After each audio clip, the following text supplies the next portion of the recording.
what's the player that you think, hey, this could happen? I'm going to start with CP. I got to go Donovan Mitchell. Donovan Mitchell. His contract extension, not going to sign it with the Cleveland Cavaliers. He's here every day of the summer. There's wanted to be a Knick. I think it could happen maybe next offseason.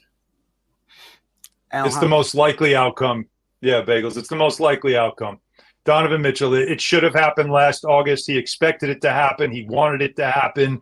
He has the leverage of his contract coming up and an extension that he won't sign to stay in Cleveland if he really wants to come home. So he can control this and make it a little bit easier for the Knicks to pull off a deal and bring him home. And so that's the easiest answer to give you. Now, it's not exciting. I get that, right? And everybody wants me to say Joel Embiid. But I would, because I've heard all the stuff you've heard. But the one issue I have is, why the hell would Philadelphia want to send him to the Knicks when he's under a massive contract? They don't have to move him. No. So it's funny, I'm making the same expression. So there's no reason for them to send him to the Knicks, just like Dame Lillard wanted to go to the Heat but didn't end up in the Heat. So I caution people who are excited about the idea of Joel Embiid.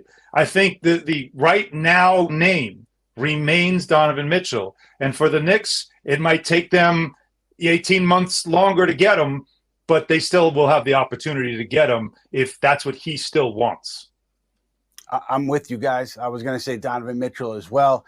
You know, with Karl-Anthony Towns, you look at the McDaniels extension, and Minnesota has big money committed to McDaniels, to Rudy Gobert. Anthony Edwards is going to be extension eligible, and Karl Towns, and they paid Naz Reid. So I think something has to give there. That's why Karl-Anthony Towns, to me, is also a realistic trade acquisition for New York, depending on how things go in Minnesota and in New York. I mean, if this team falls a little bit below 500, you're getting closer to the trade deadline, I wonder if they would be more open, more likely to take that big swing that we've been talking about for so long.